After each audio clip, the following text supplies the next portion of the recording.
Bismillahirrahmanirrahim. Alhamdulillahi Rabbil Alamin. Allahumma salli wa sallim wa barik ala Muhammad wa ala ali Muhammad.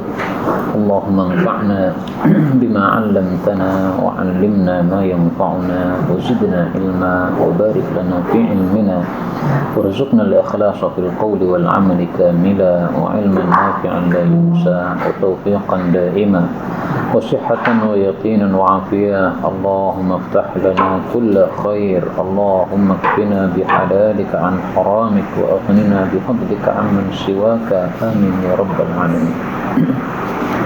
Alhamdulillah kaum muslimin rahimani wa rahimakumullah. Kita lanjutkan kajian kitab Al-Arba'un At-Tijaniyah. Sudah sampai pada bab 29. Leras bukan?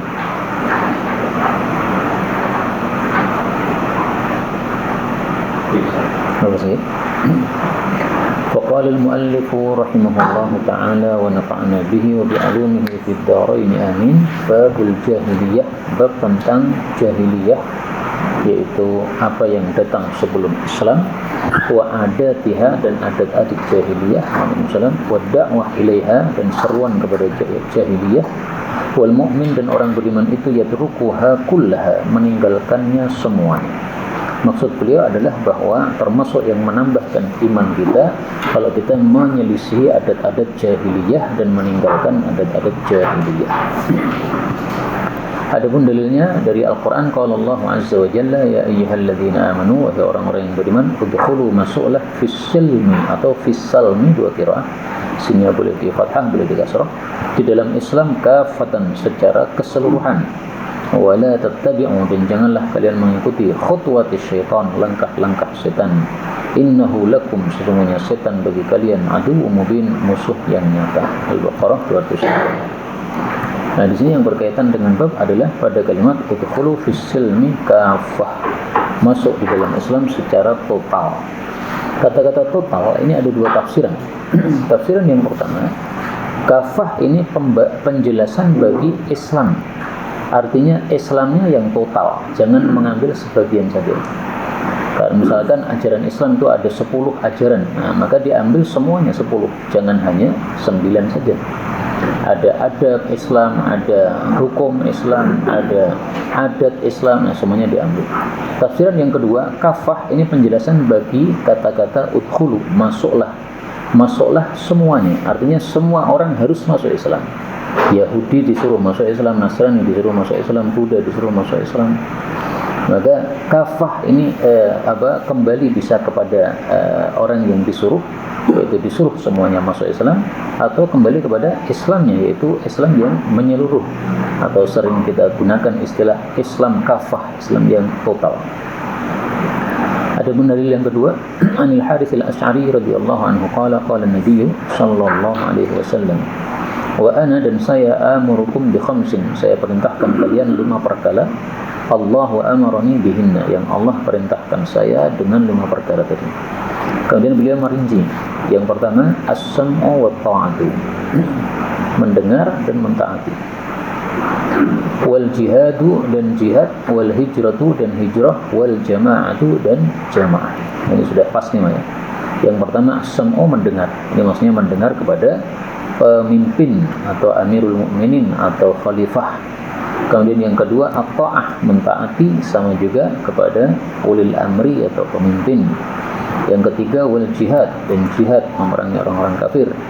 Yang keempat, wal hijrah, dan hijrah, meninggalkan negara kafir kepada negara Islam. Yang kelima adalah al-jamaah.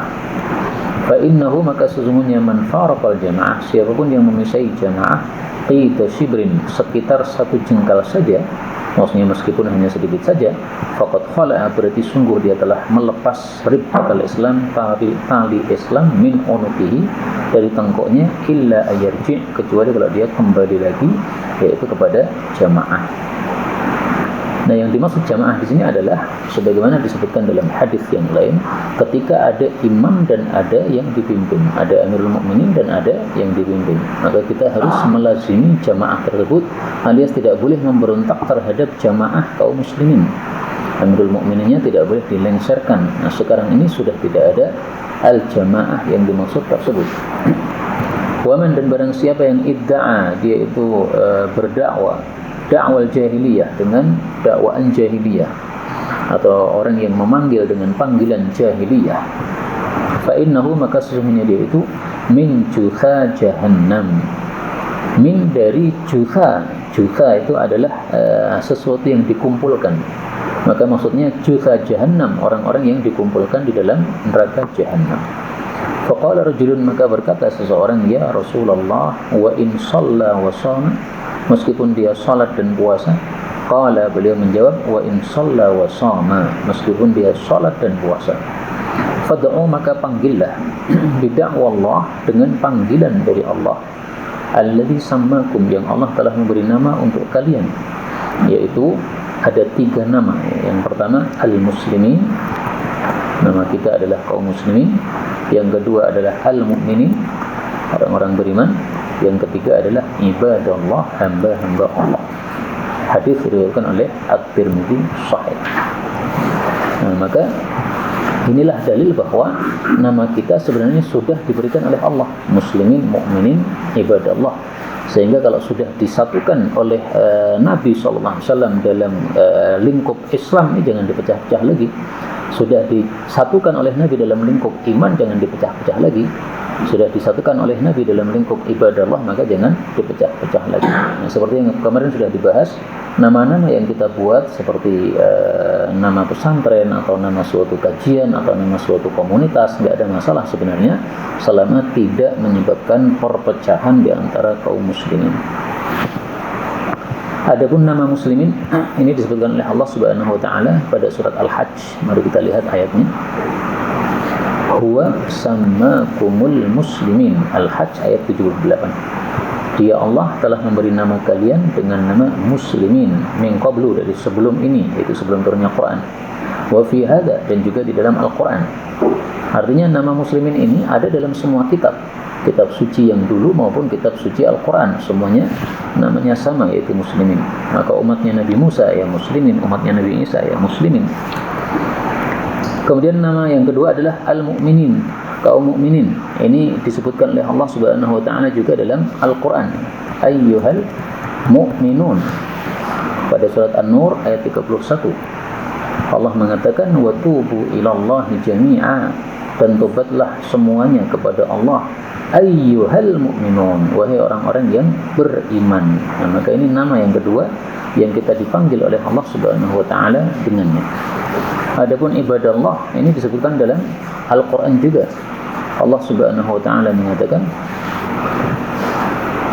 ya ibadi alladzina amanu,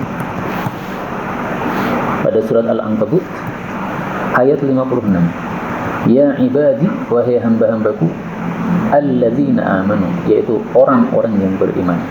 Inna ardi wasi'ah, sesungguhnya bumiku luas, fa iyaya fa'budun, maka hanya kepadaku hendaklah kalian menyembah.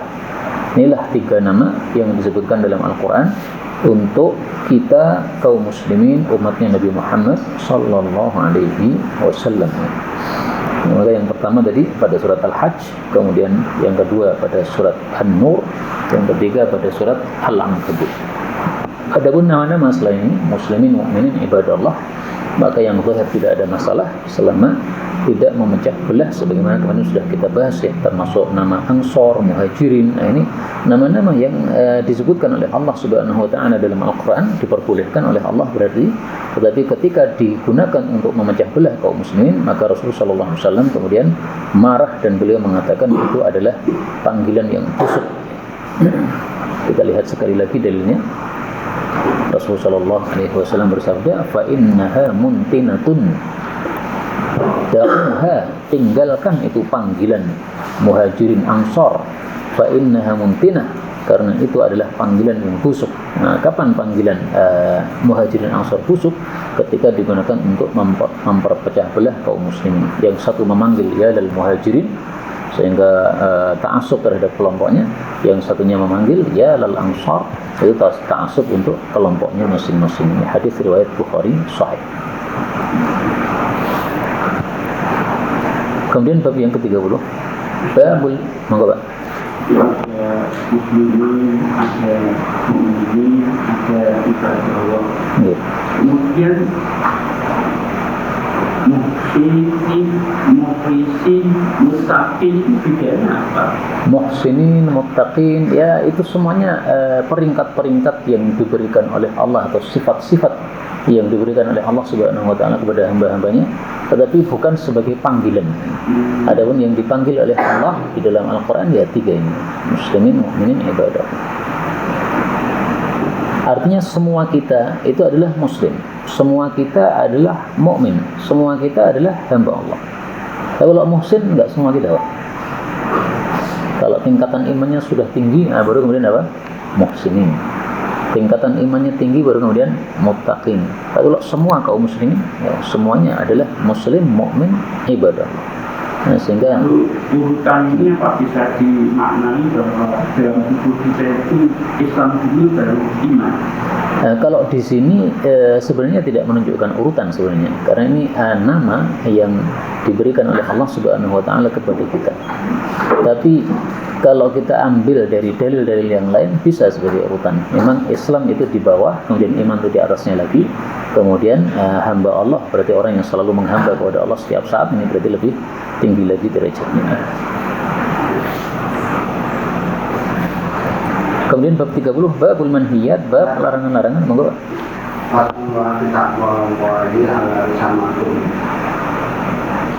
Apakah berkaitan dengan elemen dalam masyarakat, ada orang dengan disebut sebagai Muhammad Dinu. Apa itu Muhammad Dinu? Muhammadiyah dan NU. Maksudnya Muhammadiyah pengamalannya NU. Nah, nama-nama itu fikih yang saya paham sampai saat ini adalah tidak ada masalah, karena buktinya para ulama membiarkan nama-nama tersebut. Misalnya mazhab arba'ah ya, ada mazhab Syafi'i, mazhab Hambali, itu adalah nama-nama selama tidak membuat ta'assub atau perpecahan. Nah, sehingga Muhammadiyah, NU, hukum asalnya sebenarnya ya, tidak masalah. Tapi ketika membuat ta'assub atau perpecahan, nah di situ baru bermasalah di sikapnya itu, bukan namanya sendiri. Kalau nama tidak boleh, maka ya pesantren semuanya harus namanya Al-Islam kalau begitu. Nggak boleh ada pesantren Khulafaur Rasyidin, pesantren macam-macam. Maka nama-nama sebenarnya nggak ada masalah, insyaallah taala. Tidak pernah kata-kata kamu mudadzabun. Mudadzab itu yang tidak jelas itu, Pak ya. Iya, berempat dua. Kalau mudadzab yang dimaksudkan dalam Al-Quran itu adalah dia menampakkan Islam tapi hatinya sebenarnya kafir. Tapi kalau yang orang mungkin dia ikut kelompok Muhammadiyah misalnya, tapi pengamalannya karena hidupnya di masyarakat NU sehingga dia mengikuti ibadah mazhab Syafi'i, sebenarnya nggak ada masalah sebenarnya. Karena semuanya itu ada dalilnya sebenarnya. Ustaz, maaf kalau begitu. Jangan lagi ikut tahlil, Ustaz. Kalau tahlil setiap hari saya tahlil, tapi tahlilan saya tahlilan. Ya daripada mobil-mobilan pilih mobil saya, Pak. Demikian juga daripada tahlilan saya pilih tahlil. Mengajak umat kembali kepada al-Islam, kemudian menjadi kita nama jamaah Islam itu karena keprihatinan beliau istilahnya antara Muhammadiyah dan NU yang itu memimpin saat itu, Pak ya. Ya saat itu ya. Tapi beliau mengajak pada satu nama saja. Iya. Bina kemudian Islamnya. Iya. Jadi ya. Pada Al-Islam, bukan Al-Islam sebagai organisasi. Iya. Makanya beliau tidak di kitab-kitab yang disusunnya itu sama sekali tidak menyebutkan madhab atau apa. Iya, dan saya yakin bahwa sikap beliau itu sesuai dengan masanya sangat tepat. Tapi bukan berarti bahwa, yang saya pahami, bukan berarti bahwa beliau melarang nama NU atau Muhammadiyah. Tapi karena sikapnya yang beliau lihat tidak benar, itulah yang menyebabkan beliau jadi tidak mau dengan nama-nama itu semuanya. Nah, mungkin kondisi dulu dengan sekarang sudah berbeda nih. Dari zaman dulu kan kita dengar juga bahwa satu masjid sampai ada 4 mihrab, nah, ini jelas sama sekali salah kayak begitu. Nah, satu masjid dikasih 2 mihrab, satu NU Muhammadiyah, ya berarti ya harus dihilangkan nama-nama itu. Tapi ketika nggak ada masalah kumpul dalam satu masjid, nggak ada masalah insyaallah ta'ala.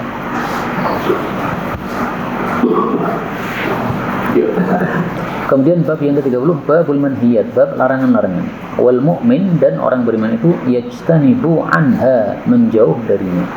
Ini sudah saya jelaskan dulu di majelis awal bahwasanya ini termasuk menurut saya suatu kesalahan dalam bahasa Arab. Semestinya kata-kata yajtanib itu tidak usah pakai tambahan an, ya. Sehingga yang benar adalah yajtanibuha. Tapi karena di sini tulisan beliau anha, ya saya tidak mengubah tulisan beliau.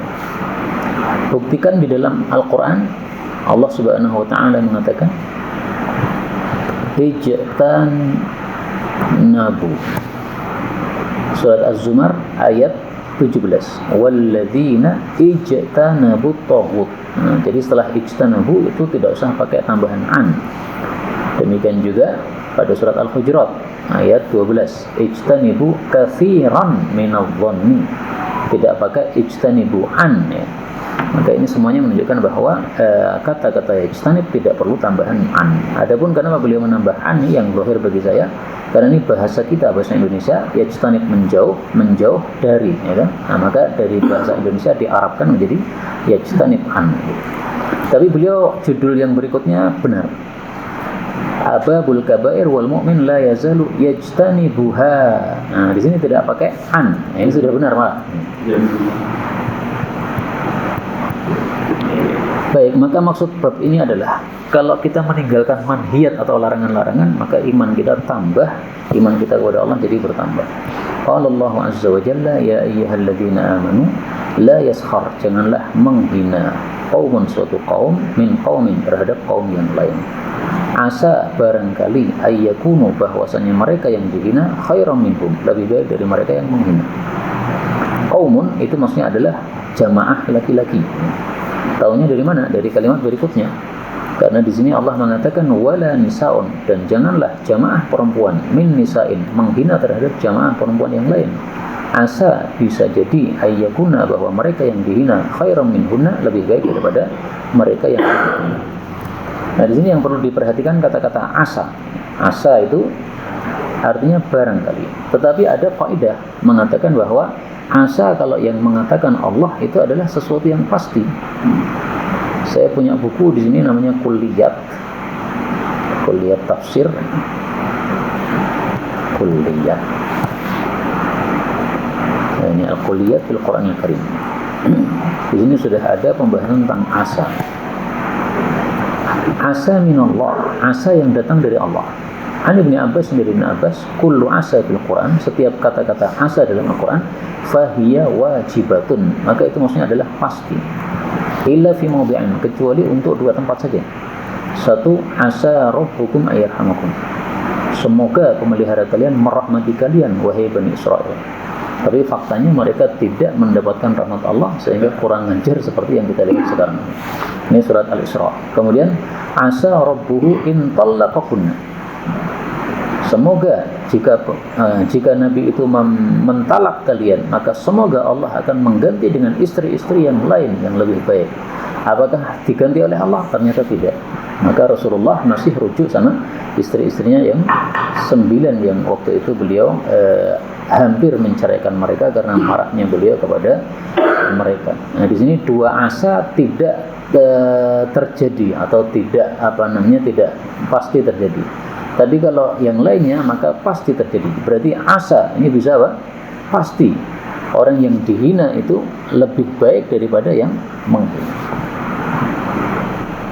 Apakah bisa seperti itu maknanya? Yaitu pasti. Menurut saya bisa. Karena ketika kita sedang menghina seseorang, saat itu kita pas jelek. Karena kalau orang baik pasti tidak akan menghina. Nah, pas menghina, nah berarti kita pas kondisinya buruk. Diancam oleh Allah dalam Al-Quran, orang yang suka menghina diancam dengan neraka. Wailun likulli humazatil lumazah. Wailun, binasa, likulli, bagi setiap orang yang humazatin, tukang mencela. Lumazatin, tukang mencela, sama artinya. Nah, bedanya kalau humazah ini mencelanya di belakang atau gibah. Kalau lumazah ini mencelanya di depan. Ada juga tafsir yang lain, tapi itu salah satu tafsirnya.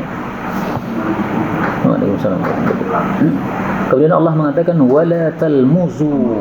Ini boleh dibaca talmizu atau talmuzu dua qiraah. Dan janganlah kalian mencela anfusakum, diri-diri kalian. Tidak mungkin kita mencela diri kita, pasti kita mencela orang lain. Nah, maka maksudnya mencela diri adalah mencela sesama muslim. Karena muslim dengan muslim yang lain sama dengan satu tubuh, ya, sehingga seolah-olah mencela diri sendiri. Dan bahasa seperti ini sering digunakan oleh Allah dalam Al-Quran. Misalnya Allah mengatakan wala taqtulu anfusakum, dan janganlah kalian membunuh diri kalian. Ini bukan berarti bunuh diri, bukan. Ya, bunuh diri termasuk, tapi yang dimaksud di sini adalah jangan membunuh orang lain sesama muslim. Karena kalau membunuh sesama muslim sama dengan membunuh diri kita sendiri. Wala tanabazu, dan janganlah saling memanggil bil alqab, dengan laqab-laqab. Ini maksudnya laqab yang jelek. Karena kata-kata nabz ini digunakan untuk yang jelek. Sehingga laqab yang baik tidak dilarang. Karena Rasulullah juga menggunakan laqab untuk memanggil beberapa sahabat-sahabat beliau. Misalnya Abu Bakar disebut As-Siddiq, kemudian Umar disebut Al-Faruq, kemudian Hamzah Sayyidus Syuhada. Itu semuanya laqab-laqab.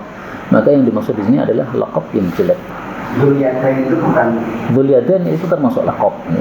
Karena tangannya panjang, ya, sehingga disebut Dzul-Yadain itu laqab, ya. Tapi tidak ada masalah.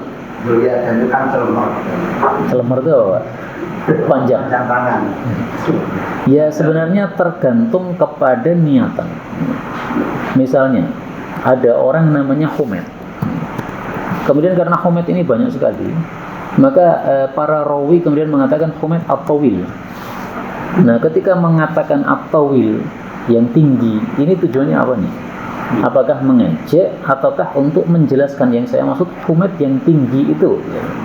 Kalau dalam hati maksudnya adalah mengejek, tingginya kayak Cak Ting misalnya, nah, maka itu berarti dianggap itu termasuk dalam tanabazu bil alqab.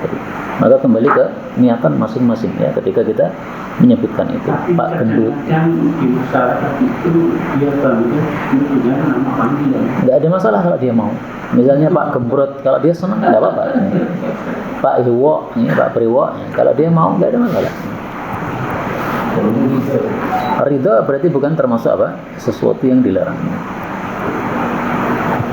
Tapi rata-rata orang kan tidak ridha, Pak, kalau dengan laqab yang jelek kan. Saya punya teman tuh di Ngeruki waktu itu, namanya Mas Mulus nih. Kenapa disebut mulus? Karena kulitnya ini dari bawah sampai atas semuanya grunjal. Jadi kalau kita pegang itu mesti sini nggak ada yang halus. Tapi saking grunjal malah dipanggil mulus. Dan beliau rela dipanggil mulus, nggak ada masalah. Kemudian Allah mengatakan bisa dia. Ini ada teman saya. Jadi ketika di SMA itu namanya sesuai dengan aktanya, Sutarjo. Tapi sekarang dari jurusan setelah tua dipanggil Tarjo itu nesu, itu Mekah. Ya, lebih baik kita memanggil yang sudah sekian puluh tahun tidak ketemu itu dipercaya namanya kan masih Tarjo. jadi lo kayak ngomong itu.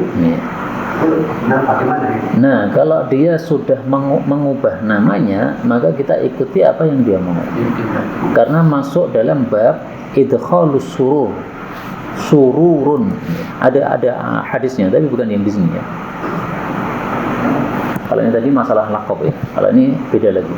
Ahabbul a'mal ilallah, amal yang paling disukai Allah, sururun tudkhiluhu ala muslim. Menggembirakan hati orang muslim.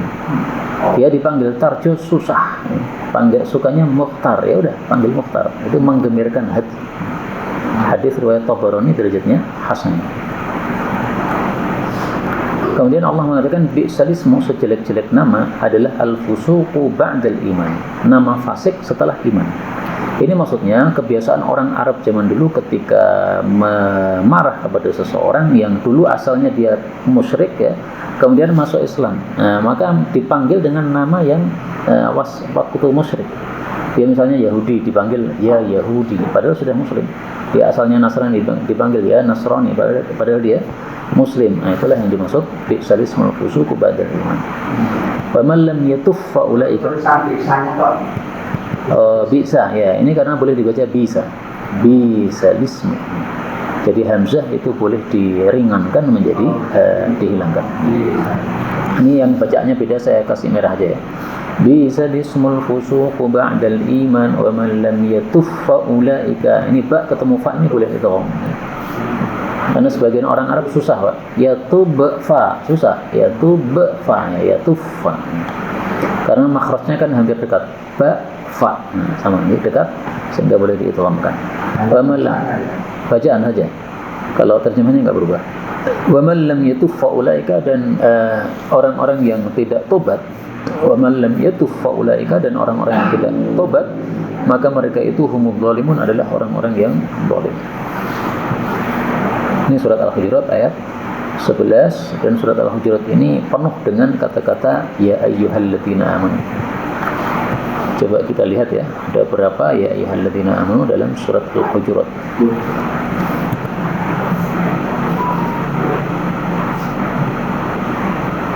Nah ini suratnya pendek, tapi ya ayyuhalladzina amanu ada 1, 2, 3, 4, 5 sampai 5 kali, Pak. Maka surat Al-Hujurat ini untuk satu nasihat bagus sekali ya. Ini panggilan dari Allah Subhanahu wa taala dengan panggilan ya ayyuhalladzina amanu, dan sebagaimana sudah dijelaskan dulu, kalau Allah mengatakan ya ayyuhalladzina amanu, kita disuruh pasang telinga. Saya tampilkan lagi kalimatnya dalam tafsir Ibnu Katsir dari perkataan Ibnu Mas'ud, fa'ar'iha sam'atan. Ibnu Mas'ud mengatakan, idza sami'tallah yaqul, kalau engkau mendengar Allah mengatakan ya ayyuhalladzina amanu fa'armiha sam'ak, maka pasang telinga baik-baik. Fa innahu khairun ya'mur bih, karena ada kebaikan besar yang akan diperintahkan. Aw syarrun yanha an, atau ada keburukan besar yang akan dilarang. Nah, pasti itu salah satu dari dua, kebaikan atau keburukan yang besar. Nah, di sini termasuk keburukan yang besar, la yaskhar, dengan menghina dan seterusnya. An Mu'adz bin Anas al-Juhani radhiyallahu anhu an abihi an Nabi sallallahu alaihi wasallam qala, man hama, barang siapa yang menjaga mukminan, seorang mukmin, min munafikin, dari orang munafik. Urahu, saya menyangka beliau qala, mengatakan, ba'atsallahu malakan, Allah pun mengutus seorang malaikat, yahmi lahmahu, yang akan menjaga dagingnya, yaumul qiyamah, besok di hari kiamat, min nari jahannam, dari neraka jahannam. Yang dimaksud hama, menjaga, ini maksudnya adalah menjaga kehormatan seorang mukmin ketika dia sedang digunjing atau sedang dicaci atau dituduh atau dicela. Maka kata-kata munafik ini ditafsiri oleh para ulama hadis, tidak harus munafik, tapi setiap orang yang mencela, atau setiap orang yang menuduh, atau setiap orang yang menggunjing. Nah, kenapa kok disebut munafik? Karena tingkah itu hanya cocok untuk orang munafik. Orang mukmin tidak cocok untuk mencela, menggunjing, atau menuduh. Nah, maka tingkah ini karena cocoknya untuk orang-orang munafik, maka disebut oleh Nabi dengan istilah min munafik. Sehingga maksud hadis ini adalah, kalau kita mendengar seorang muslim yang baik digunjing oleh seseorang, jangan diam saja, tapi kita bela. Orang menuduh seseorang muslim, kita jangan diam saja, tapi kita bela. Nah, kalau kita bela, maka Allah akan jaga daging kita besok pada hari kiamat. Dan ini menunjukkan al-jaza min jinsil amal, balasan disesuaikan dengan amal yang kita lakukan. Pembelanya. Wa man rama, dan barang siapa yang menuduh musliman, seorang muslim, bisyai'in, dengan sesuatu, yuridu, yang dia menghendaki, syai'nahu, untuk menjelekkan si muslim tadi, bihi, dengan tuduhan tersebut, habasahullahu, Allah pun menahan dia, ala jisri jahannam, di atas jembatan jahannam, hatta yakhruja mimma qala, sehingga dia keluar dari apa yang dia ucapkan tersebut. Hadis riwayat Abu Dawud, hasan. Jadi orang yang menuduh seorang muslim yang tujuannya adalah untuk memburukkan si muslim tadi, maka hukumannya dua. Yang satu ini ya, ditahan di jembatan neraka jahannam, berarti nggak bisa melewatinya. Yang kedua, kemarin sudah kita bahas mungkin ya, yaitu akan dibenamkan oleh Allah pada nanah dan darah penghuni neraka. Kita lihat lagi hadisnya, hatta yakhruja mimma qala. Wa Wa man qala fi mu'min, siapa yang mengatakan tentang seorang beriman, ma laysa fi, sesuatu yang tidak ada pada dirinya, berarti menuduh. Askanahullahu radghatal khabal, Allah benamkan dia pada radghatul khabal hatta yakhruja mimma qala, sampai dia keluar dari tuduhan tersebut. Wa laysa bi kharij, tapi enggak akan mungkin bisa keluar. Nah, ini radghatul khabal ini ditafsirkan dalam hadis yang lain, yaitu adalah nanah dan darahnya neraka, penghuni neraka jahanam. Nah, kemudian saya jujur, ini hadis yang ditampilkan oleh beliau Syekh Ghazali ini derajatnya hasan menurut sebagian ulama, tapi sebagian lagi mendhaifkan. Contohnya Syekh Albani, ini Syekh Albani termasuk yang mendhaifkan di sini. Ini ya lafalnya ala jisri jahannam, ini termasuk yang didhaifkan oleh Al-Albani. Jadi lebih tepatnya kalau di sini disebutkan apa? Mukhtalafun fih, diperselisihkan derajatnya. Ada yang mensahihkan, ada yang menghasankan, tapi ada juga yang mendhaifkan. Yang sahih yang tadi, Pak, yang atasnya tadi, yaitu yang apa? Dibenamkan dalam radghatul khabal. Perbedaan mukhtalafun fih dengan maqal. Mukhtalafun fih dengan fihi maqal. Ya. Kalau fihi maqal itu dhaif. Jadi fihi maqal itu maksudnya ada perbincangan tentang kedhaifannya. Tapi kalau mukhtalafun fi, ini ada yang mensahihkan, ada yang mendhaifkan. Setiap mukhtalafun fi itu berarti fihi maqal. Tapi tidak setiap fihi maqal berarti mukhtalafun fi. Ada yang hadisnya itu dhaif, tidak ada yang mensahihkan. Nah, itu disebut fihi maqal boleh. Karena ada perbincangan tentang kedhaifannya. Tetapi tidak harus ada perselisihan tentang derajat hadisnya tersebut. Kalau tentang jembatan jahanam tampaknya sudah pernah ya? Lebih tajam daripada ya.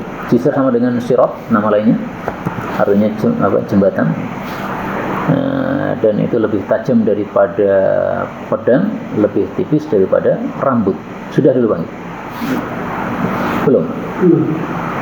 Dalam Sahih Muslim, tapi bukan sabda Nabi, tapi perkataan para sahabat. Wa ahaddu minas sayf. Oh, salah nulisnya. Gelap, tajam, tipis. Qala Abu Sa'id, berkata Abu Sa'id, balaghani, sampai berita kepada saya, annal jisra, bahwasanya jembatan di atas jahanam ada kuminas sya'rah, lebih tipis dari satu helai rambut. Wa ahaddu minas sayf, dan lebih tajam daripada pedang. Tapi ini bukan sabda Nabi. Ada yang mengartikan seperti bulan itu dari mana? Seperti apa, Pak? Sepertujuh rambut. Nah, kalau itu enggak tahu saya. Satu baru 7. Ya, kata-kata dibagi 7 saya belum pernah mendengar. Ya mungkin itu mubalaghah ya. Kalau kalimatnya cuma adaku, lebih apa? Lebih tipis. Ya. Jadi tidak ada kata-kata sepertujuhnya, enggak ada. Nah, mungkin sepertujuh mubalaghah. Karena sebagaimana kata Imam Malik, saya menyampaikan hadis 1 jengkal. Kemudian hadis itu kembali kepada saya 1 hasta. Artinya hadisnya ditambah-tambahi. Disampaikan kepada ahli Kufah. Nah, nanti orang-orang Kufah menyampaikan hadis kembali ke Imam Malik, kok sudah lebar hadisnya. Itu kata beliau gitu. Nah, bisa jadi juga ini termasuk yang itu. Dilebarkan. Yang rambut sebelah 7. Tapi bisa juga ada riwayatnya yang saya belum pernah dengar. Bisa jadi. Bab 31, babul kabair, bab dosa-dosa besar. Wal mu'min, dan orang beriman itu la yazalu, senantiasa yajtanibuha, menjauhinya. Maksud beliau adalah bahwa termasuk penyebab bertambahnya iman kalau kita meninggalkan, menjauhi dosa-dosa besar. Adapun dosa-dosa kecil, ya setiap orang pasti melakukan dosa. Jadi harus diakui bahwa kita pasti punya dosa. Tapi dosa-dosa besar jangan sekali-kali dilakukan. Itu disebutkan oleh Allah pada surat An-Najm. Dosa kecil kalau terus-menerus tidak jadi besar. Ya, dosa kecil kalau israr berterus-terusan tidak akan menjadi kecil lagi. Dan itu juga ada hadisnya. Adapun surat An-Najm Allah katakan alladzina yajtanibuna kaba'iral itsmi wal fawahisha. Orang-orang yang menjauhi dosa-dosa besar dan perbuatan kecil. Illal lamam, akan tetapi dosa-dosa kecil dia kadang melakukan. Al-lamam itu dosa-dosa kecil. Hanya saja dosa besar ini diperselisihkan definisinya. Nah, kalau kita melihat kitab-kitab para ulama yang bicara tentang dosa-dosa besar, itu kita perhatikan ada dosa-dosa kecil yang dimasukkan di situ. Dan itu wajar. Contohnya ini kitab Al-Kabair karya Imam Zahabi, ya. Demikian juga kitab Kabair karya Zakaria Al-Ansari, karya Haythami. Demikian juga ini Kabair karya Muhammad bin Abdul Wahhab. Banyak ini. Ini kenapa kok dosa-dosa kecil dimasukkan dalam kitab tadi? Itu karena perbedaan dalam mendefinisikan dosa besar. Sehingga menurut mereka ini dosa besar sehingga mereka masukkan. Nah, menurut ulama yang lain itu dosa kecil sehingga merasa aneh kenapa kok dimasukkan di situ. Itu nggak usah aneh karena perbedaan definisi itu. Definisi yang saya pakai adalah definisi yang katanya dari Ibnu Abbas, ya. Yaitu dosa besar yang diancam dengan salah satu dari 4. 1, diancam laknat Allah. 2, diancam murka Allah. 3, diancam dengan neraka. 4, diancam dengan hukuman had di dunia, seperti potong tangan dan sebagainya. Nah, salah satu dari 4 ini berarti dosa besar. Contoh, dilaknat oleh Allah, ala la'natullahi 'alal zalimin. Diancam murka Allah Subhanahu wa taala, misalkan perempuan yang tidak mengakui zina padahal dia berzina, kemudian tala'an dengan suaminya. Diancam dengan neraka misalnya makan harta anak yatim. Kemudian diancam hukuman had seperti potong tangan dan sebagainya. Qala Allah azza wa jalla wa il qala, dan ingatlah ketika berkata Luqman, Sayyidina Luqman libnih, kepada anaknya, wa huwa ya'iduh, sementara Luqman itu menasihati anaknya. Ya bunayyi, wahai anakku. Ini boleh dua bacaan, bunayyi atau bunayya, bisa. Wa huwa juga begitu, haknya boleh disukun. La tusyrik, janganlah syirik billah, kepada Allah. Inna syirka, sungguhnya syirik, la dzulmun adzim, sungguh zalim yang besar. Surat Luqman ayat 13. Nah, di sini yang berkaitan dengan bab adalah pada kalimat inna syirka la dzulmun adzim, karena syirik itu termasuk kabair, bahkan kabair yang pertama itu adalah syirik. Nah, urutan dosa besar itu kita temukan di dalam surat Al-Furqan. Allah Subhanahu wa taala mengatakan, walladzina la yad'una ma'allahi ilahan akhar, ini syirik. Wala yaqtulun, ini membunuh. Wala yaznun, tidak zina. Ini tiga ini urutannya. Jadi syirik, kemudian membunuh, kemudian zina. Kemudian di sini ada beberapa pembahasan. Yang pertama, Luqman ini diperselisihkan apakah beliau itu nabi ataukah wali. Tapi yang pendapat yang dianggap kuat adalah beliau hanya seorang wali, bukan seorang nabi. Dan ada hadis tentang Sayyidina Luqman. Rasulullah sallallahu alaihi wasallam bersabda,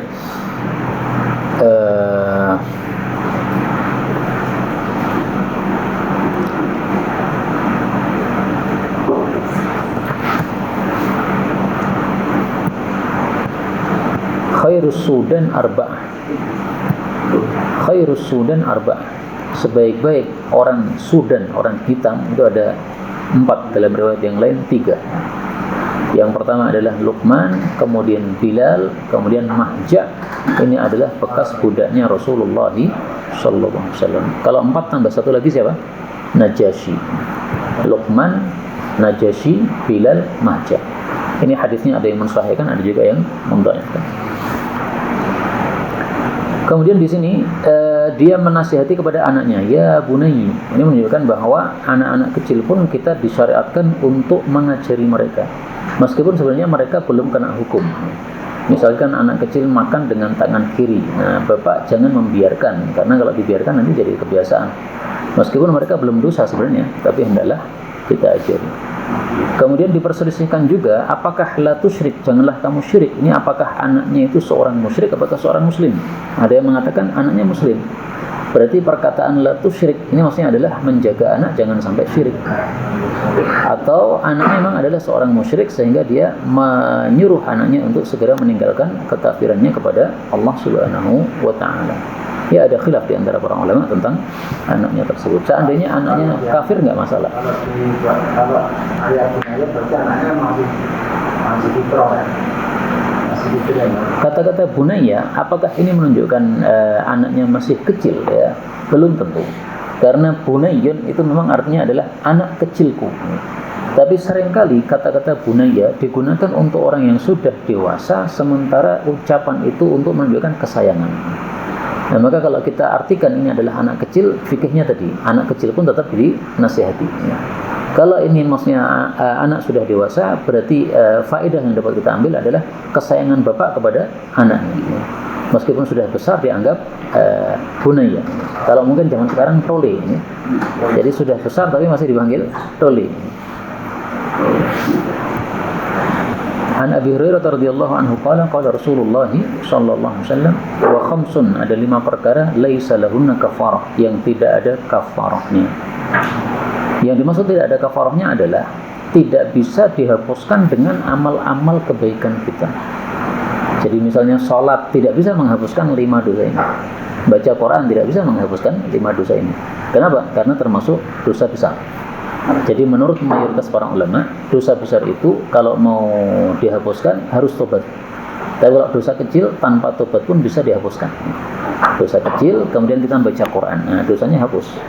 Dosa kecil kemudian kita sedekah, nah dosanya hapus. Tapi kalau dosa besar nggak bisa. Jadi orang misalnya korupsi, habis itu digunakan untuk sedekah, nggak bisa mendapatkan ampunan, nggak bisa. Karena itu termasuk dosa besar. Harus tobat nasuha. Nah 5 itu apa saja? Nabi katakan asyirku billah, syirik kepada Allah, wa qatlun nafsi bighairi haqqin, membunuh nyawa tanpa hak. Berarti kalau pakai hak boleh. Yang ketiga, aubahtu mu'minin, atau menuduh seorang mukmin. Nah, kata-kata bahtun ini saya temukan 2 tafsir. Tafsir yang pertama menuduh. Tafsir yang kedua, bahtu itu merampok hartanya orang beriman. Saya sebenarnya cocok terjemah yang pertama ya, menuduh. Tapi saya ingin tahu terjemah yang dipakai di apa, yang di buku yang sudah diterjemahkan apa di situ. Ada nggak?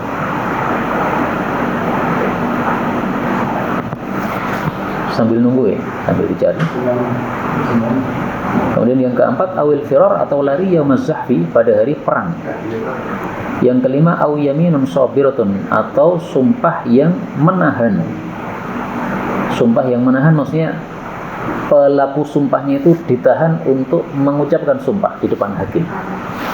Yaktati'u biha, yang dia memotong dengan sumpah tadi, malan, harta orang lain, bi ghairi haqqin, dengan tanpa hak. Ini hadis diriwayatkan oleh Imam Ahmad. Nah, apakah dosa besar berarti cuma 5? Tidak. Karena kata-kata khamsun 5 ini bukan untuk membatasi, sebagaimana kaidah yang sudah sering saya sampaikan. Kaidahnya al-adadu, jumlah itu la mafhuma lahu, tidak memiliki mafhum, maksudnya tidak untuk membatasi. Sehingga dosa besar apakah cuma 5? Tidak. Tapi salah satu dari atau sebagian dari dosa besar adalah 5 ini, yaitu syirik, kemudian membunuh, kemudian menuduh, kemudian lari saat perang, kemudian sumpah palsu. Hukukul walidain juga besar. Bagaimana Pak? Hukukul walidain kan Hukukul walidain juga termasuk dosa besar. Maka dosa besar itu ada berapa? Ada berapa Pak dosa besar? Berapa? Yang tidak ada kafarnya cuma 5 itu. Dosa besar semuanya tidak ada kafarnya, kecuali harus bertobat. Lah kenapa Nabi mengatakan 5? Karena beliau ingin menjelaskan 5. Tapi semua dosa besar tidak ada kafarahnya, maksudnya tidak bisa dihapus dengan amal-amal soleh. Bisanya gimana? Taubat. Maka dalam hadis yang lain Nabi mengatakan al-kabair sab'un, dosa besar ada 7. Syirik tadi sudah, membunuh sudah, menuduh wanita yang baik-baik berzina ini belum disebutkan ya, atau tadi sudah termasuk bahkan ini. Lari perang sudah, makan riba ini belum disebutkan. Makan anak yatim, harta anak yatim belum. Kemudian rujuk ilal Arabiyah ba'dal hijrah, menjadi Arab Badui lagi setelah hijrah kepada Nabi. Nah, ini juga dosa besar. Apakah berarti dosa besar hanya 7? Tidak juga, karena tadi al-adadu la mafhumu lahu. Maka dalam hadis yang lain al-kabairu tis'un, dosa besar ada 9.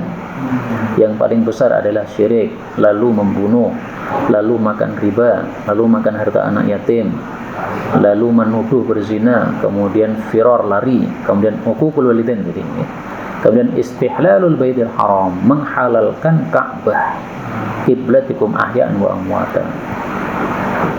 Zina juga termasuk dosa besar, tapi belum disebutkan oleh Rasulullah sallallahu alaihi wasallam. Tapi sebenarnya sudah termasuk di sini. Menuduh saja sudah, apalagi melakukan, sama juga. Maka dosa besar kata Ibnu Abbas ilas sab'in aqrab. Dikatakan 70 itu lebih dekat daripada kalau dikatakan 7, karena banyaknya dosa-dosa besar. Nah, rinciannya silahkan dilihat pada kitabnya tadi Imam Zahabi atau yang lainnya. Nah, yang unik dalam kitabnya Imam Zahabi ini, ini unik menurut saya. Menurut orang yang lain nggak unik ya terserah. Saya tampilkan di sini Al-Kabair karya Al-Imam Az-Zahabi. Salah satu dari dosa besar adalah, kata beliau, adalah al-isbalu. Isbal. Ini beliau mengatakan al-kabiratul khamisah wal khamsun, dosa besar 55, isbalul izari was thawbi wal libasi was sarawili ta'azzuzan wa ujuban wa fakhran wa khuyala'an. Tapi memang harus saya akui ya bahwa isbal itu diperselisihkan. Ada yang mengatakan hukumnya dua, yaitu makruh sama haram. Ada yang mengatakan makruh secara total. Yang mengatakan makruh sama haram alias kalau disertai dengan kesombongan baru haram. Kalau tidak disertai kesombongan hanya makruh. Meskipun yang saya pilih adalah haram secara mutlak. Selain Imam Ghazali Yang menyebutkan itu, saya belum mempelajari kitab-kitab kabair secara penuh. Tapi yang ini saya garis bawahi karena menurut saya waktu membaca ini, wah ini unik nih ya. Isbal termasuk apa? Dosa besar karena memang disebutkan oleh Allah dan Rasul di dalam hadis-hadisnya. Isbalnya itu karena orang dulu katanya tidak mengakar. Nah, kalau tidak sengaja, sepakat ulama itu bukan yang haram. Sepakat nih. Kalau tidak sengaja. Yang diperselisihkan adalah bagaimana kalau sengaja tapi tidak ada perasaan hati sombong. Pendapat yang saya pilih adalah meskipun tidak ada perasaan dalam hati sombong, isbal itu sendiri sudah kesombongan sebagaimana sabda Nabi, fa innaha minal makhila. Isbal itu sendiri adalah kesombongan.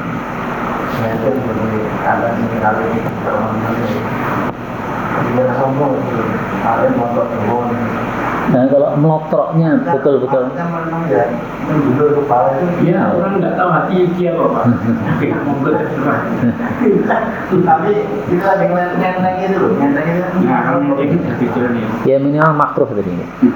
Jadi untuk kita ya kita ambil yang ketat saja. Kalau untuk orang lain dia mengatakan saya ikut pendapat yang makruh, ya sudahlah.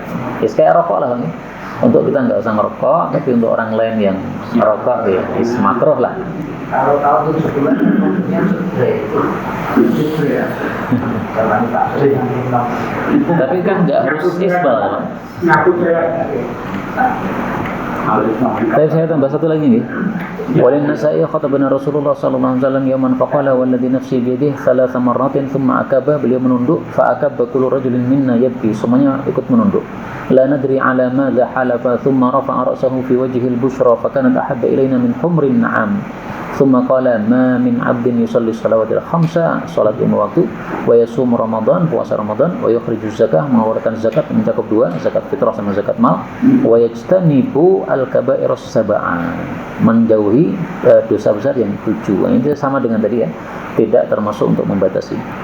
Illa futihat lahu abwabul jannah, dibuka pintu surga, faqila lahu udkhul bisalam, masuklah dengan selamat. Tadi hadis ini derajatnya dhaif, didhaifkan oleh Al-Albani rahimahullahu taala. Dan ini termasuk satu kelengkapan yang perlu kita berikan untuk kitabnya Mbah Ghazali, yaitu takhrij untuk hadis-hadisnya, karena ada sebagian hadis-hadisnya yang derajatnya dhaif. Sehingga kalau dicetak ulang paling bagusnya dilengkapi dengan takhrij. tapi waktu mencetak kitab itu kan Imam Al-Albani kan tidak sangat Iya, Mbah Albani itu wafatnya 2000. Tapi sudah banyak ulama-ulama ahli takhrij yang menilai hadis sebelum Syekhul Albani juga. sepertinya tidak ada suami yang seperti saya tidak tahu, tapi dia tidak mengutip seperti punya. Ya. Tidak di beberapa kitab. Bahkan tidak hanya Syekh-Albani, beliau tidak mentakhrij hadis. Jadi secara umum beliau tidak mentakhrij hadisnya. Hanya rawahu tapi takhrijan atau derajatnya beliau enggak sebutkan. Mungkin ada pertimbangan sendiri. Nah, makanya kelengkapan ini perlu untuk kita lakukan supaya berkhidmat kepada karya beliau Mbah Ghazali. Karena kalau satu kitab sekarang hadisnya tanpa takhrij, itu orang-orang sekarang sudah mulai enggak tertarik gitu. Kitab kok enggak ada takhrijnya gitu. Nah, maka seringkali kan kitab di bawahnya ada takhrijnya kan. Itu untuk menarik kepada pembaca sekarang ini. Model sekarang sudah seperti itu.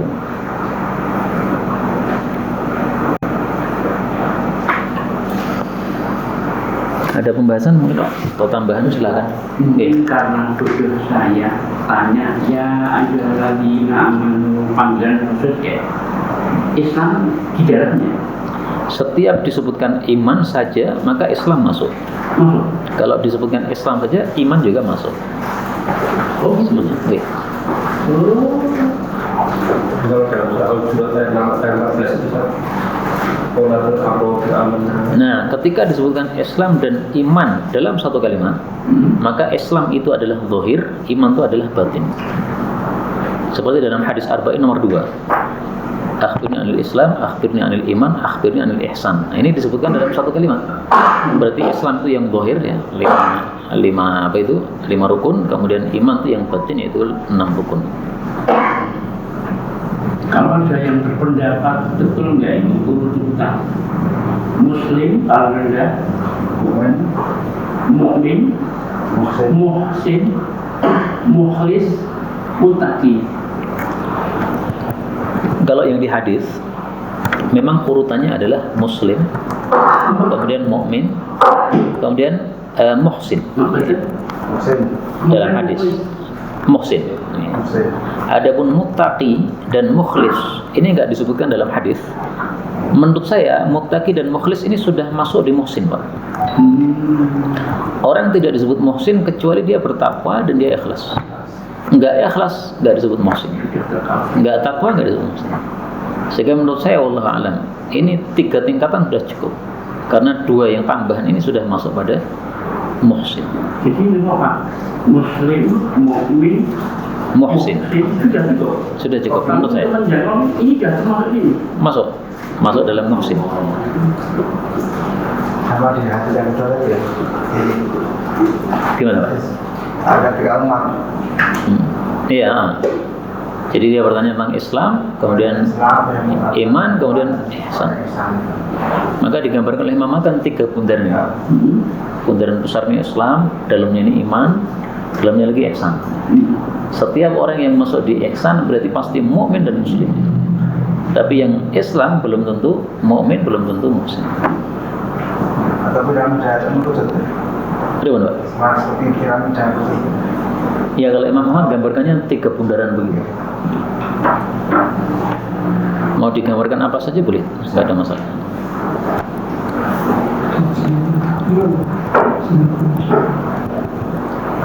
Mukhlis.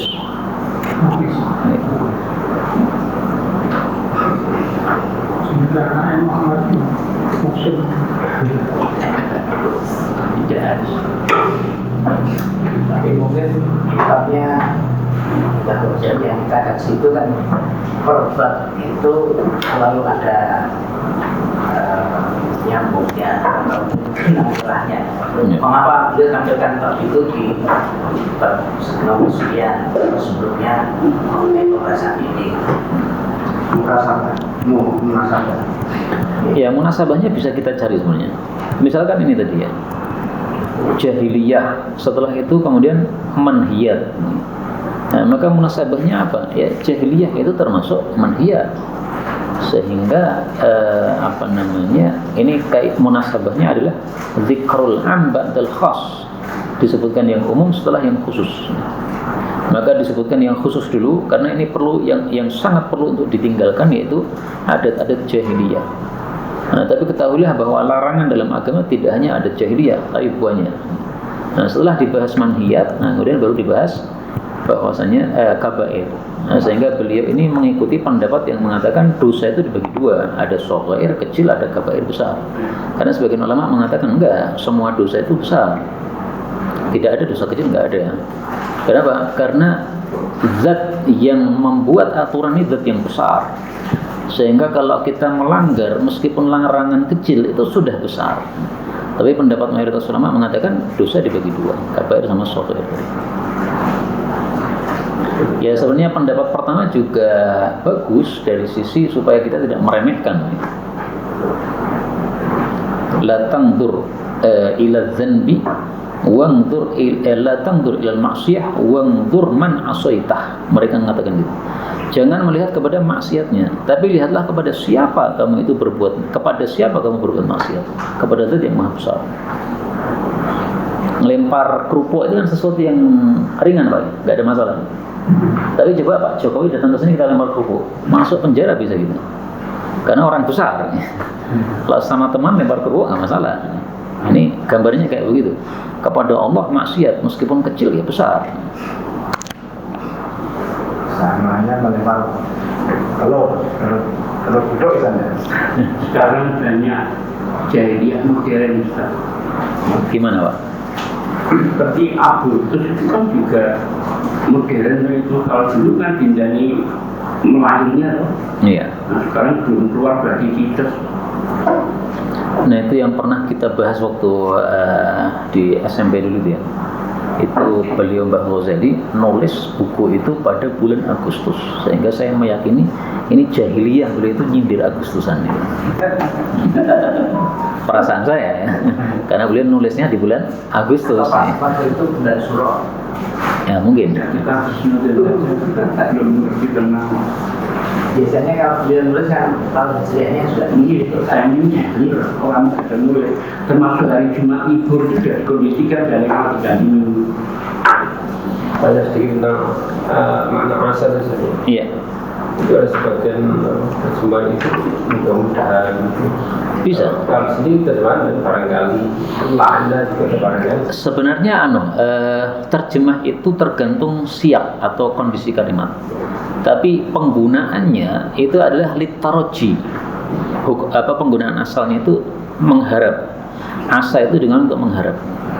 Mudah-mudahan datang, semoga datang, barangkali dia datang. Hampir sama kan sebenarnya. Nah, maka mana yang kita pilih ya sesuai kondisi kalimatnya aja. Enggak keluar itu. Enggak salah maksudnya. Kalau di sini tadi diartikan semoga kan kurang bagus kan. Semoga mereka lebih baik daripada kalian. Lebih bagusnya barangkali. Diperhani masuk la'alla itu juga. La'alla sama juga. Itu taroji juga. Taroji. Sehingga kalau Allah mengatakan la'alla yaitu pasti. Misalnya la'allakum turhamun. Wattaqu la'allakum turhamun itu maksudnya pasti. Takwa pasti rahmat. Sebagai Oke. di Bukhari 334 itu tadi saya sampai sini ditanya saya juga Kalimatnya apa hadisnya Pak? Summa masaha bima dorot kafihi bisimali au dorot simali kafi. Jadi pertanyaan itu pakai kata au itu.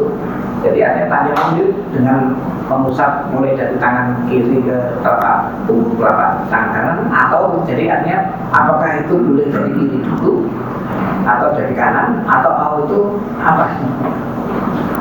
Tsumma masaha bihima, beliau mengusap dengan keduanya, kedua telapak tangan tadi. Dhahra kaffihi, punggung dari telapak tangannya. Bisimalihi, dengan tangan kirinya. Au atau dhahra shimalihi, punggung telapak kiri, bikaffihi, dengan telapak tangannya. Ini kata-kata au ini sering kalinya syakkur rawi, ragu-ragunya perawi. Apakah mengatakan yang pertama ataukah mengatakan yang kedua? Tapi jelas bahwasanya dari sisi fikih wudu itu mau kanan atau kiri dulu semuanya sah. Hanya kalau kita kiri dulu itu meninggalkan sunnah Nabi tayammun, itu mendahulukan yang kanan. Tapi tetap sah, tetap sah. Nah, yang zahir bagi saya ini adalah syakkur rawi di sini. Rawinya ragu-ragu. Jadi kita tentang Iya, silakan. hukumnya wanita haid itu memandikan jenazah itu Mas? Saya belum pernah mendapatkan satupun dalil bahwa syarat memandikan jenazah adalah harus suci, itu belum mendapatkan. Tapi pertanyaan ini fakta di masyarakat sering kali berulang. Saya sudah berapa kali ditanya kayak begini, jawaban saya nggak berubah. Ya, saya nggak tahu dalilnya sama sekali. Dan para ulama, setahu saya nggak pernah membahas ya. Saya nggak tahu. Nggak ada masalah insyaallah. Jadi Nggak apa-apa. Kan kalau dalam bab haid itu kan ada larangan-larangan kan. Nah, nggak ada satupun yang menyebutkan larangan memandikan. Karena dia dalam posisi tidak. Nggak ada masalah sama sekali. Tapi memang kadang-kadang gitu di masyarakat itu tersebar suatu informasi yang sebenarnya para ulama itu nggak pernah membahas. Istilahnya masyhur di awam, tapi ulama nggak ada yang ngerti. Sehingga sumbernya dari mana nggak tahu ya. Ada juga yang masyhur di kalangan ahli fikih, tapi di kalangan ahli hadis nggak ada yang tahu. Nggak ada yang tahu yang sahih. Misalnya di ahli fikih sangat masyhur bahwa jabat tangan laki perempuan kan nggak boleh, kecuali kalau perempuan itu tua renta, boleh menurut mazhab fikih. Kenapa? Karena Abu Bakar As-Siddiq pernah jabat tangan dengan wanita-wanita tua renta. Ini hadis ditanyakan kepada ahli hadis, nggak ada yang tahu. Jadi sumbernya di kitab mana nggak ketemu. Tapi masyhur di kalangan fikih. Tapi ya fikih namanya fikih, nggak pernah menyebutkan sumber riwayatnya. Cuma diriwayatkan di mana? Kitab satupun kitab hadis belum pernah kita temukan. Sebaliknya ada yang masyhur di kalangan ahli hadis, tapi di kalangan ahli fikih nggak dikenal. Misalkan sunnah untuk sholat ketika kita masuk rumah. Di kalangan ahli hadis dikenal hadis itu. Tapi di kitab fikih pernah ada nggak Pak? Sholat sunnah masuk rumah, nggak pernah kan? Kalau datang dari luar kota, nggak harus luar kota. Kalau luar kota itu malah Nabi maksudnya di masjid. Iya, jadi misalnya kita pulang dari pengajian begini, masuk rumah sholat. masuk rumah harian itu. Iya, setiap masuk rumah sholat dulu. Ya bukan masuk rumah yang keluar sebentar gitu Pak ya. Misalnya buang sampah terus bukan gitu ya. Maksudnya betul-betul keluar gitu ya. Betul-betul meninggalkan rumah kemudian balik lagi. Ya kayak kerja lah, kerja pagi ya, kemudian pulang sore. Nah, sore itu sholat sunnah. Itu di fikih nggak ada yang kenal. Tapi di hadis sangat terkenal hadisnya.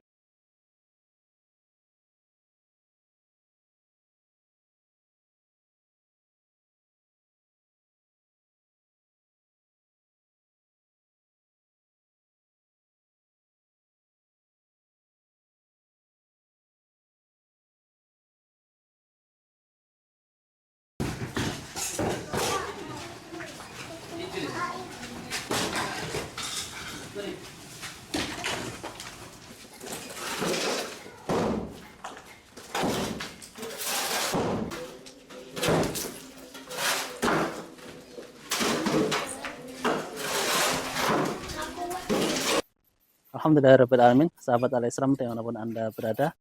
Alhamdulillahirrahmanirrahim, puji syukur kita panjatkan kepada Allah Subhanahu wa Ta'ala. Untuk kali ini kita bertemu kembali dalam rangka update pembebasan lahan dan bangunan untuk studio Al-Islam TV.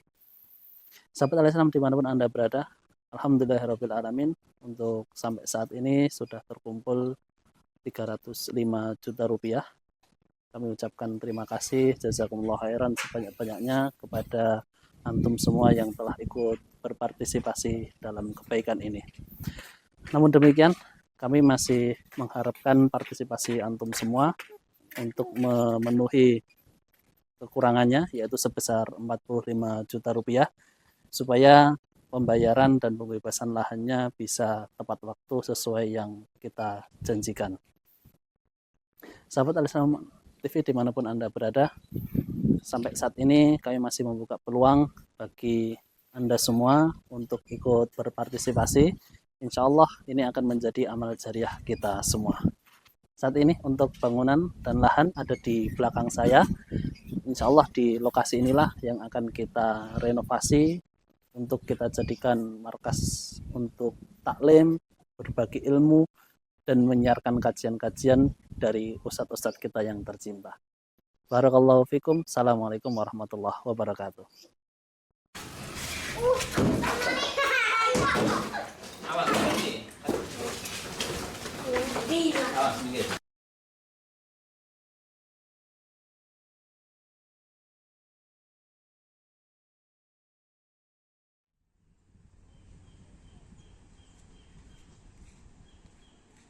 Bismillahirrahmanirrahim. Assalamualaikum warahmatullahi wabarakatuh. Pemirsa muslimin muslimat rahimakumullah. Alhamdulillah rabbil alamin, pada hari ini Sabtu 25 November 2023 berjumpa kembali dengan saya Yusuf Rahmatullah dalam agenda update laporan perkembangan program pembangunan Pondok Pesantren Al-Islam Karang.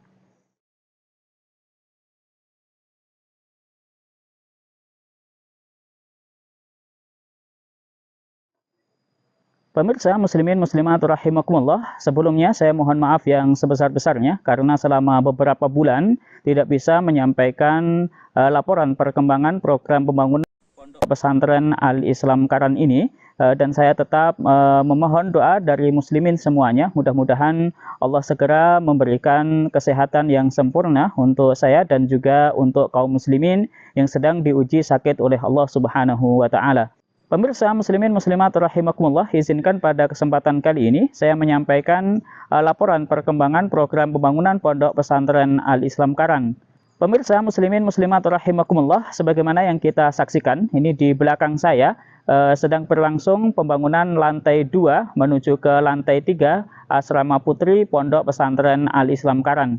Pemirsa muslimin muslimat rahimakumullah, alhamdulillahirabbil alamin, sampai hari ini sebagaimana yang kita lihat sebanyak 28 tiang yang besar sudah selesai pengecoran, tinggal satu tiang yang insya Allah akan kita selesaikan hari ini dan juga besok, dan juga masih ada sebanyak lebih 6 tiang di bagian teras yang insya Allah akan kita selesaikan dalam satu pekan ini. Pemirsa muslimin muslimat rahimakumullah, kami informasikan bahwa program selanjutnya insya Allah kami akan melanjutkan, yaitu pengecoran lantai yang ketiga. Kami akan mulai yaitu perangkaian besi untuk balok, kemudian akan melanjutkan perangkaian untuk lantai 3. Oleh karena itu, pemirsa muslimin muslimat rahimakumullah, yang pertama kami sampaikan jazakumullahu khairan katsiran. Terima kasih banyak kepada seluruh pihak yang selama ini telah berkenan turut andil dalam program kebaikan ini, yaitu program pembangunan Pondok Pesantren Al-Islam Karang. Kami hanya bisa mendoakan mudah-mudahan semuanya yang telah turut andil dalam program kebaikan ini diridai oleh Allah Subhanahu wa taala, dan mudah-mudahan berapapun dan apapun yang diperbantukan untuk kepentingan pembangunan Pondok Pesantren Al-Islam Karang ini mudah-mudahan kelak menjadi tabungan yang senantiasa mengalirkan pahala untuk kita semuanya. Amin amin ya rabbal alamin. Pemirsa muslimin muslimat rahimakumullah, yang kedua kami sampaikan bahwa kesempatan untuk turut andil dalam melanjutkan program pembangunan Pondok Pesantren Al-Islam Karang ini masih terbuka lebar bagi siapapun dan dimanapun. Pemirsa muslimin muslimat rahimakumullah, mari kita bersama-sama dalam kebaikan ini. Mudah-mudahan Allah Subhanahu wa taala meridai kita semuanya, dan mudah-mudahan Allah Subhanahu wa taala memudahkan urusan kita, baik urusan dunia maupun urusan akhirat. Amin amin ya rabbal alamin. Pemirsa muslimin muslimat rahimakumullah, kiranya sekian dan demikian informasi dan laporan yang kami sampaikan sebagai wujud pertanggungjawaban kami atas amanah donasi yang diamanahkan kepada kami. Insya Allah kita akan berjumpa di lain kesempatan. Mohon maaf yang sebesar-besarnya bila ada kekurangan dalam kami menyampaikan laporan ini. Akhirul kalam, saya Yusuf Rahmatullah. Wassalamualaikum warahmatullahi wabarakatuh.